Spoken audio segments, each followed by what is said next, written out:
действительно быть матерью христианкой, это благословение, это и ответственность. И когда мы говорим о молитвах, то я думаю, что для мамы верующей, это не нужно ее много убеждать, чтобы она молилась за своих детей. Это ее просто сердце как будто бы создано для того, чтобы быть ходатаем, особенно за детей. Сегодня мы снова читаем вечером книгу «Деяния апостолов». Павел, оканчивая свое третье миссионерское путешествие, возвращается, чтобы попасть в Иерусалим. У него серьезные намерения, невзирая на то, что ему предсказано, что в Иерусалиме ждет для него беда и скорби, но для него очень важно попасть в Иерусалим, невзирая на те скорби, которые там будут, которые могут быть. Он это делает ради той тайной церкви, которую Бог положил ему открыть. И эта тайна в том, что Бог делает один народ по вере из евреев и язычников, и не делает разницу между ними.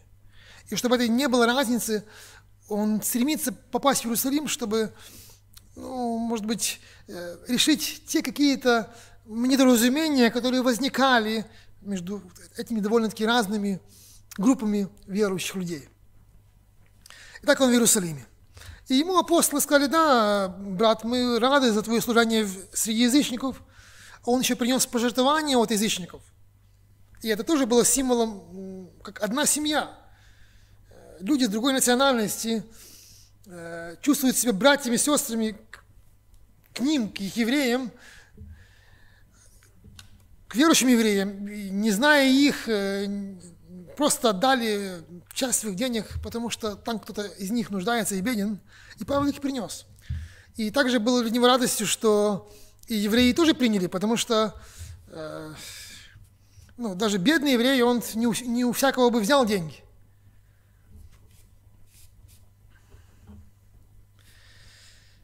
Где-то сейчас в голове крутится история одна, как юмор христианский или еврейский юмор.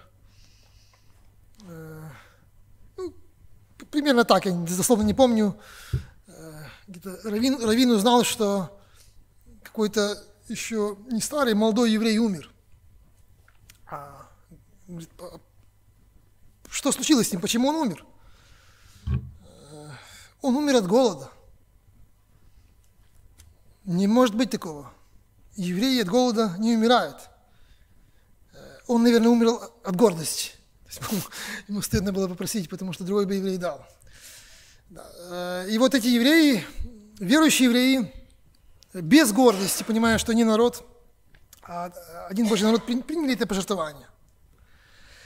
Но братья сказали ему: да, у нас есть некоторые недопонимания о твоем служении, и думаешь, что ты, будучи евреем, отказался от своего еврейства, поэтому войди в храм, поучаствуй в обряде, чтобы все видели, и наши верующие видели, что ты все-таки остаешься евреем. Павел послушался их, зная, что это нужно, и вот он вошел в храм. Вот он участвует в неком обряде, который длился несколько дней, и он заканчивается. И вот там в храме начинает исполняться то, что Бог ему предсказал, что его ждут страдания. Итак, давайте читаем конец 21 главы сначала. 27 стих. «Когда же 7 дней оканчивались, тогда ассийские иудеи, увидев его в храме, возмутили весь народ и наложили на него руки, крича: мужи израильские, помогите! Этот человек всех повсюду учит против народа, то есть против еврейского народа, будучи сам евреем, и закона ихнего, который Бог им дал, и место сего, то есть храма. Притом и еленов, то есть греков, ввел в храм и осквернил святое место сие, ибо перед тем они видели с ним в городе Трофима Ефесянина и думали, что Павел его ввел в храм.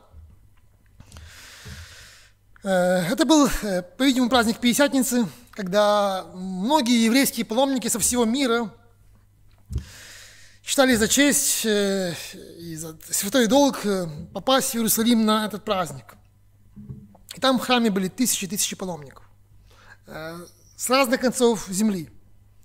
И были паломники, которые стыкались с служением Павла там, вот, когда он совершал его вне Израиля. Вот это вот ассийские иудеи, это провинция Асии, центром которой был Ефес. И там было много очень таких богатых городов, в которых было немалая еврейская диаспора, были большие синагоги. И, собственно, Павел там совершил большую часть своего служения во время этой миссии, которую он закончил, вот третьего путешествия. Он около 3 лет был в Ефесе, так что очень много уверовало и в Ефесе, и в округе, в этой провинции Асии, и евреев, и еще больше язычников. Настолько было большое пробуждение, помните, что мастера города Ефеса, которые зарабатывали на этих храмах идольских, делая якобы сувениры, говорили, мы терпим убытки, потому что наши товары почти не покупают. Такое было большое пробуждение. Люди оставляли идолопоклонство и веровали в Евангелие, в Христа. Но не только язычники веровали, и евреи веровали. И немало евреев в этой Асии уверовало во Христа. И их, собственно, изгоняли из синагог и говорили, что вам здесь не место. И они присоединялись к церкви Христовой, где было вот в Ефесе, в этих городах окружных. А евреи, даже живущие вне Израиля, вот диаспоры, они собирали как бы пожертвования или как налог на храм. И вот если в Асии, то все они собирали и передавали в центральную как бы синагогу в Ефеса, и потом передавались и везлись в Иерусалим. И в синагоге Ефеса заметили, что пожертвований на храм становится все меньше и меньше. И начинали понимать причину, что причина в том, что многие из них, которые раньше ходили в синагогу, теперь ходят в собрание, в церковь, присоединились к тому, что организовал Павел. И больше того, эти люди, которые посещали уже церковь, понимали, что если их выгнали из синагоги, то нет смысла жертвовать на храм, который отвергает Христа, и поучаствовали в том пожертвовании, которое Павел собирал, и привез уже не на храм, а на нужды братьев и сестер. И поэтому эти люди, которые приехали туда, имели уже как бы на Павла большое озлобление, и вот эти претензии, что он против храма, они думали, что он якобы тоже учит, чтобы не жертвовать на храм, хотя его служение было другое. А также, когда они увидели Павла в городе, они узнали одного из братьев ефесских, который сам был язычником. А эти посланники церквей пришли с этими пожертвованиями с Ефеса, с других церквей, которые Павел организовал во время этой миссии, пошли с ним. И эти евреи подумали, что якобы, наверное, Павел привез их как паломников в храм. А язычникам нельзя было входить в внутреннюю часть храма. И они сделали такой вывод, что если они видели их в городе, то, наверное, Павел их привел, этих язычников, в храм. И он вообще хочет все здесь осквернить. И вот их неправильные и предвзятые выводы они озвучивали. Иерусалим на празднике это как сухое сено, только спичку зажги.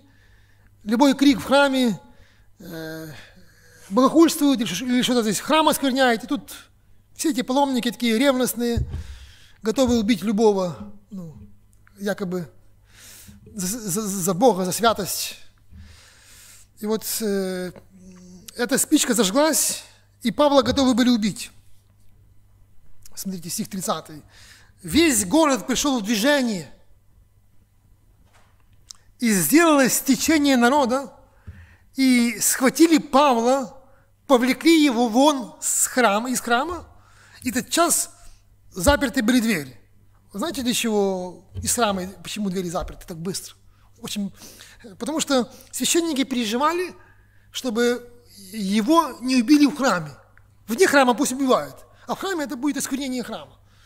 Вот им не страшно было, что убьют человека без суда и следствия, непонятно по каким обвинениям. Пусть убьют, даже на здоровье пусть убьют, но только вот на пороге храма можно, а вот в храме нельзя. И первым делом, что позаботились, чтобы быстро его выволокли из храма и там добивали и закрыли двери. Стих 31. Когда они хотели убить его, то до 1000 начальника, это человек, командующий 1000 профессионалами, наемниками, римскими солдатами, это крупный офицер римский,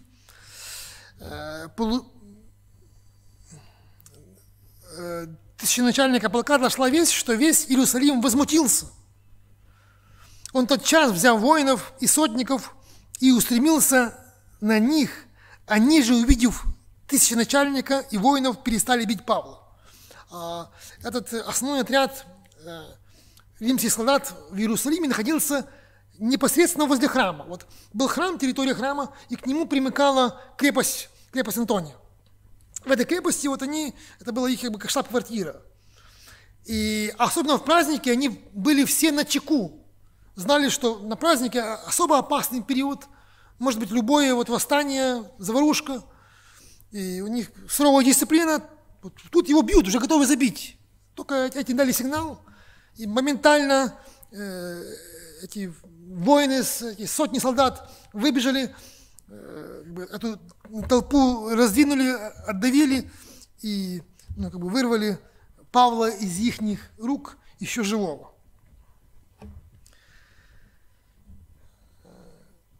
И вот они его вырвали и пытаются доставить его, делали на него оковы и пытаются его, мало ли кто, что это за преступник, и пытаются его завести в эту крепость по лестнице.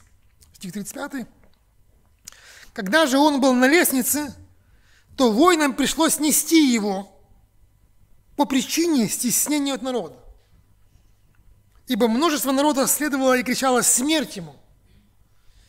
В данном случае эти римские солдаты были людьми, которые, мы понимаем, что Бог использовал их, чтобы не дать буквально задавить эти 1000 людей в гневе, в криках, готовы бы разорвать. И я думаю, что Павлу, наверное, немало досталось, потому что все равно, пока эти солдаты выбежали, несколько минут прошло, он был в синяках, в крови, уже лицом повидавший смерть, но бывший вырванным от рук смерти, от своего народа, вырванными язычниками. И эти язычники его несут на руках, чтобы занести его в крепость.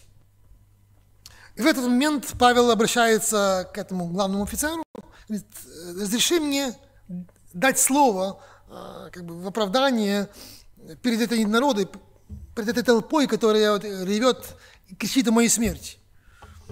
И интересно, что офицер соглашается и дает ему право говорить. Вот на лестнице, когда они поднимались на крепость, как будто бы на возвышенности, и вот это тысячи людей, это толпа, невероятная толпа, это как стадион, людей, которые кричали, и этот офицер организовывает для Павла собрание. И Павел как будто бы выходит спокойно, как будто бы перед церковью на кафедре, дает им слово, поднимает руку, говорит: сейчас я все объясню, и начинает говорить. Все умолкли, и вот еще раз, как будто бы Бог сделал так, что Бог собрал для него аудиторию, римская власть организовала порядок, и многотысячная толпа слушает слово оправдания Павла. А слово оправдания – это слово о Христе. Это слово, он не раз говорит в таких случаях о том, почему он делает то, что он делает, почему он несет Евангелие. Потому что он был таким же, как они, еще более ревностным и посвященным традициям фарисеям, и гнал церковь, думая, что они обманывают, что этот человек, которого распяли, не воскрес, а он реально воскрес, и он ему явился, он ему остановил. И об этом Павел говорит, о том, как он его остановил, как он ему явился, как это изменило его жизнь, как он поручил ему, что он теперь по всему миру, всем народам нес весь Евангелие. И Павел это все рассказывает. Эта толпа слушает, и вот что было дальше. Павел продолжает свой рассказ, это 22 глава, стиха 17. «Когда же я возвратился в Иерусалим, после того, как его Христос остановил, по дороге в Дамаск, он уверовал, вот он возвращается в Иерусалим, чтобы и там рассказать о том, что он уверовал. Вот когда я возвратился в Иерусалим, это было уже годы прошли, и молился в храме, и пошел в этот храм, о котором мы думаем, что я готов был оскорблять его. Нет, я пришел в храм, и пришел в выступление, как будто вот озарение наступило, видение, и увидел его. Вот снова я увидел его. И он сказал мне: поспеши и выйди скорее из Иерусалима, потому что здесь не примут твоего свидетельства о мне. Я сказал: Господи, им известно, что я верующих Тебя заключал в темнице и бил в синагогах, и когда проливалась кровь Стефана, свидетеля Твоего, я там стоял, одобрял убиение его и стерег одежды побивающих их. Как бы он пытается: Господи, ты не понимаешь, как не примут? Они же знают, кем я был. А он сказал мне: иди, я пошлю тебя далеко, к язычникам. Братья, я был здесь многие годы назад, но он сказал, что я покинул город по той причине, что вы не примете это слово, а там примут. И вот они слушают, но после этих слов, 22 стих, до этого слова слушали его, а засим подняли крик, говоря: истреби от земли таково, ибо ему не должно жить. И между тем они кричали, метали одежды, бросали пыль на воздух. Вот, когда он просто рассказывал о том, кем он был, кем он стал, что его Иисус воскресший остановил, в принципе, все их как будто бы не сильно волновало. Они готовы это принять. Но когда он сказал, что этот Иисус, который мне явился еще раз в храме, и мне сказал: иди отсюда, потому что эти тебя не послушают, а те примут, их это как будто бы взорвало. Как если бы было бы все наоборот, если бы он сказал, что те язычники не примут, а эти будут слушать, это хорошо, это хорошо. Вот так было долгие годы, это так было 2000 лет, от Авраама до Христа. Те не примут, те язычники, а вы хорошие, вы мой народ. Но когда ситуация поменялась, когда вы стали нехорошие, когда вы ожесточились, такого не может быть. Вот это тайна церкви. Потому что тайна в том, что евреи не могли представить, что язычники будут или на одном уровне, или даже окажутся ближе к Богу. Но причина не в том, что Бог захотел их отвергнуть. Причина в том, что они оказались неспособны, закостенелые в непонимании самого закона, в своей гордости, в том, что они лучше, и не покорились Евангелию. И, собственно, вот теперь слова Христа подтверждаются, это пророчество сбывается. Иисус сказал: здесь тебя не примут. И как только он это сказал, снова эта толпа, кто это такие? Это же не в тюрьме собрание, да, где собрались какие-то с какими-то заточками зэки, да, готовые забить своего подельника. Это паломники, такие благочестивые люди, набожные, пришли помолиться. И вот они все забывают, как будто бы звери, вопят, кричат, кидают пыль, готовы его разорвать. Без суда и следствия. Хотя есть власть, есть закон. В принципе, в данном случае здесь римская власть служит законной защитой своего гражданина от ненависти, от религиозной ненависти евреев к нему. И вот они снова хотели его разорвать, и офицер, понимая это, сохраняет его жизнь и заводит его в крепость.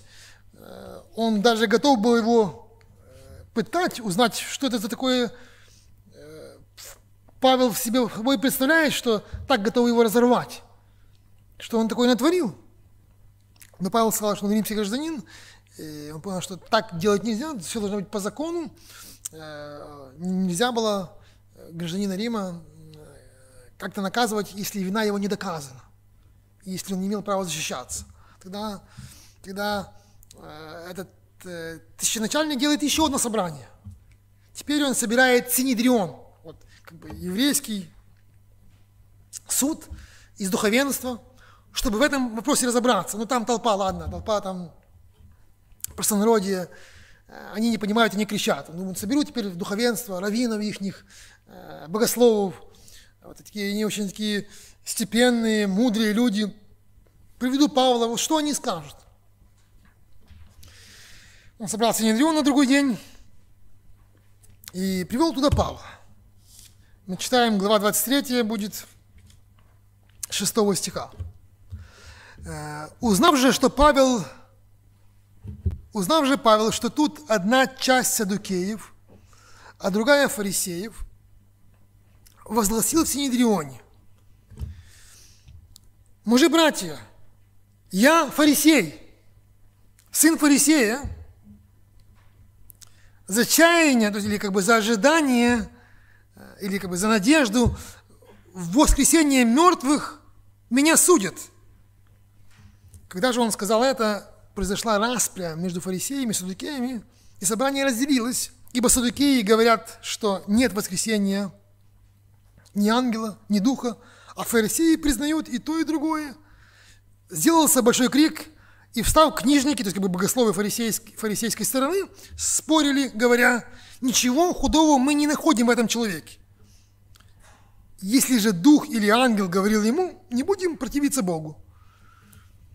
Но как раздор увеличился, то тысяченачальник, опасаясь, чтобы они не растерзали Павла, повелел воинам зайти, взять его из среды их, отвести в крепость. И вот снова чуть не разорвали Павла теперь уже в синедрионе, эти такие вот старички еврейские, их раввины. Ну, Павел как бы сообразил, что он может сыграть на той разнице, которая была между этими судьями. Он действительно сам был фарисеем ранее, и вот фарисеи, как, собственно, Дух Писания этому учил, ожидали, что после смерти есть воскресение. Но самое главное их духовенство были материалисты. Вот они в Бога верили, но только верили в земной жизни. Считали, что никто не воскресает, нет никаких духов, есть только то, что можно увидеть и потрогать. Вот деньги можно потрогать, деньги есть, хорошо. А вот ангелов нет. И Павел сыграл очень просто, говорит: наших бьют, я фарисей. Бьют меня за то, что я верю в воскресение. И это сработало. Те начали его защищать, а те хотели еще больше ему насолить, и чуть его там не разорвали. И снова этот офицер дает команду, чтобы Павла выхватить и целым невредимым вернуть обратно. И вот снова Павел в камере, в тюрьме, ожидая какого-то решения. Стих 11. В следующую же ночь Господь, то есть снова Иисус является ему, Господь, явившись ему, сказал: дерзай, Павел, ибо как ты свидетельствовал о мне в Иерусалиме, так надлежит тебе свидетельствовать и в Риме. У Павла была мечта, или как бы была цель даже не мечта, а цель. Ну, его мечта нести Евангелие везде, а вот цель, когда он заканчивал путешествие, третье, он говорит, я вот сейчас иду в Иерусалим, должен прийти в Иерусалим, отдать пожертвование. Но у меня есть как бы цель после Иерусалима попасть в Рим. Он еще до этого не был в Риме. Рим – это столица, это крупнейший город. Там уже была церковь небольшая, и он хотел туда пойти, чтобы ее упрочить, укрепить, чтобы как бы в самом центре Рима была сильная, духовная, как бы, научная церковь, которая могла это Слово Божие по всему миру распространять, от нее оно бы не понеслось. Это была его цель. Но ему говорили, слушай, в Иерусалиме опасно. Он говорит, не знаю, но мне нужно быть там. Вот он в Иерусалиме, вот его споймали, вот его арестовали, вот его хотят убить. Он не знает, что будет дальше. Он не знает, это его цель от Бога или не от Бога. Поведет ли его Бог в Рим, или это уже нереально, или уже он уже в тюрьме. И вот ему является Иисус, говорит, Павел, не переживай, тебя не убьют здесь, во всяком случае. Ты будешь в Риме. И ты очень хорошо потрудился для меня в Иерусалиме. Ты бесстрашно исполнил свою миссию, невзирая на побои, на угрозы. Ты говорил Евангелие. Защищаясь, ты говорил Евангелие, ты говорил обо мне. И я это видел, мне это понравилось. Ты молодец, ты делаешь то, что ты должен делать. И твоя цель будет исполнена. Ты будешь в Риме. Для чего? Чтобы делать то же самое, что ты делал в Иерусалиме. Чтобы там говорить обо мне. Смотрите, вот эта история, как будто бы кажется, не знаю, что случится. И случаются какие-то неприятности, больше или меньше. Бог его сберегает. Но все эти такие вот как бы бурные события оказываются под контролем Господа, под контролем Иисуса Христа. Он их контролирует. И все эти события Богом допущены, Богом организованы, оказывается, что для того, чтобы Павел исполнял свое служение. Наверное, когда он мечтал быть в Риме или имел цель быть в Риме, у него была мысль, что он поедет в Рим с братьями, как свободный человек. А у Бога была другая идея, как он попадет в Рим. Но при этом это не меняет главной цель, что он будет в Риме говорить о Христе. Хотя, оказывается, в оковах. Но это не мешало ему в оковах говорить Евангелие в Иерусалиме. Даже больше того, собрал бы ли он, если бы не был в оковах, такую толпу в храме? Не собрал. Если собрал бы, то нам его не дало говорить. А так он в оковах, но его охраняют. Попробуй найми себе 1000 наемников римских солдат. Они его охраняют. Хоть он в оковах. И дают ему право говорить. Оказывается, Бог организует жизнь так, для церкви. И разные эти испытания, разные трудности, но так, чтобы церковь, чтобы мы, верующие, реализовали свое главное предназначение. А главное наше предназначение – это не просто прожить, а это живя, дыша, кушая, но делать его миссию, быть его свидетелями. И говорит, и пока ты живешь, а ты еще будешь жить, ты будешь это делать. И я думаю, даже и сегодня то, что нам не совсем нравится, то, что происходит в стране, в мире, какие-то неожиданные события, эпидемии, карантины, все меняется. Но вполне возможно, что это допущено Богом и с этой же целью, чтобы мы были Его свидетелями. Точно Он контролирует все. Точно это Его пророчество. Он предупреждал, что к концу мира будут эпидемии. А также к концу мира у Него есть цель, чтобы Евангелие провозглашалось всем народам. К концу мира у Него цель, чтобы церковь была достроена, или последний язычник к ней присоединился. Павел был человеком, через которого Бог открыл тайну церкви. То есть показал, что такое церковь, и церковь как бы явилась и начала расти. Возможно, в наше поколение, возможно, наше поколение, те, кто должны завершить эту тайну церкви, дождаться его прихода. А миссия та же самая. Мы должны быть его свидетелями. Свидетели – это те, кто не просто говорят какие-то знания. Это не просто вот в школе там, материал заучил и сдал. Это те, кто что-то пережил. Это их личный опыт. Вот, что Павел говорил. Это его личный опыт, как Христос ему явился, как он его нашел, как это изменило его жизнь. И, возможно, одно из самых тех, что нам легче всего можно говорить, это тот опыт, который мы имеем с Господом. Но его нужно иметь. Чтобы об этом говорить, его нужно иметь. Если все боятся, если все думают об эпидемии, кто-то отвергает, кто-то насмехается, кто-то панично боится, а мы не отвергаем, но спокойны. Потому что мы знаем, что если наша жизнь в его руках, если он это допускает, то нам нечего бояться. И ничего не произойдет в нашей жизни без его воли. Вот. И это, что было в жизни Павла, это по Божьей воле. Это, еще раз, эти события, кажется, вот такие противоборствующие силы собрались. Вот, еврейские националисты, вот, такие фанатики религиозные, а с другой стороны жестокий Рим, который на корню пытался там, убить всякую там, вражду, восстание. А посреди них Павел. Вот, те с одной стороны, те с другой стороны. А Бог использует эти две силы, чтобы вот эти две силы просто как будто бы подталкивая друг друга, взяли Павла и принесли его в Рим, чтобы он там,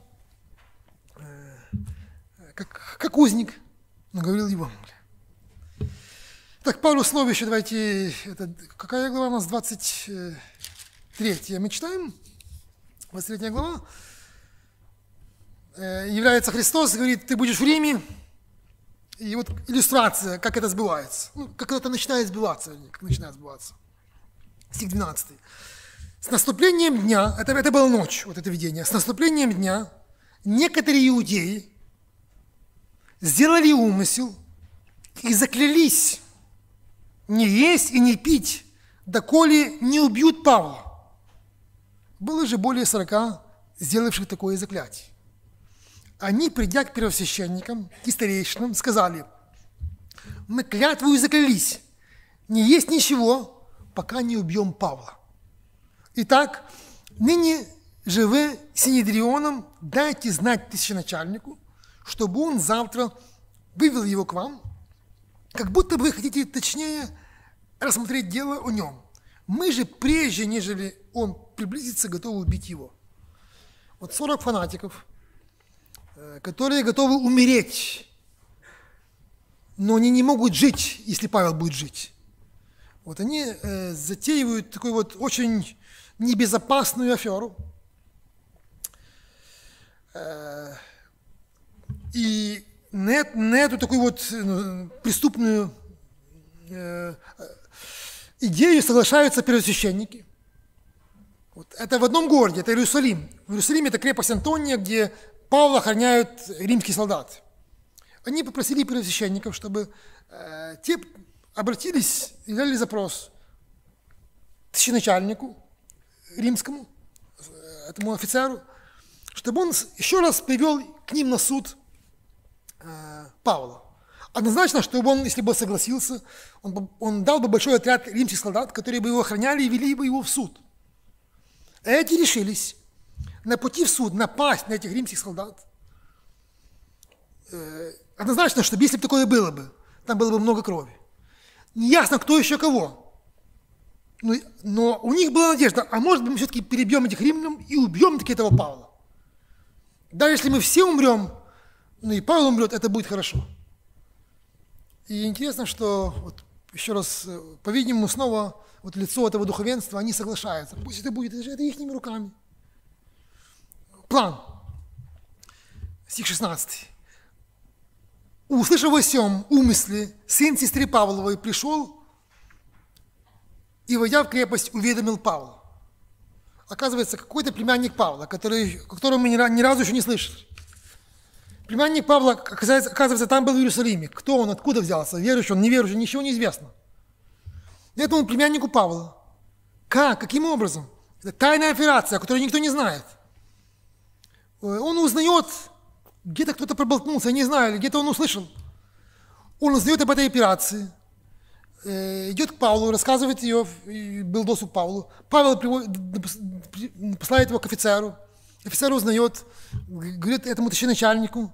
Они понимают, что явная угроза. И что происходит? Этот офицер, главный офицер, их начальник Лисий, понимает, что нужно срочно действовать.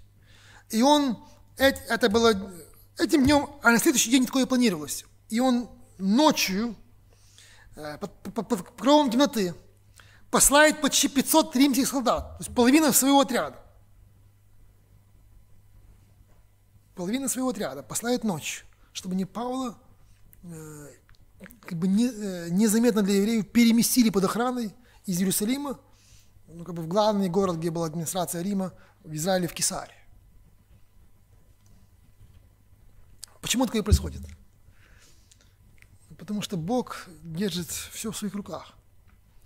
И это не меньшее чудо, если бы ангел пришел и Павла освободил. Вот как этот племянник узнал? Бог так сделал так, чтобы он узнал.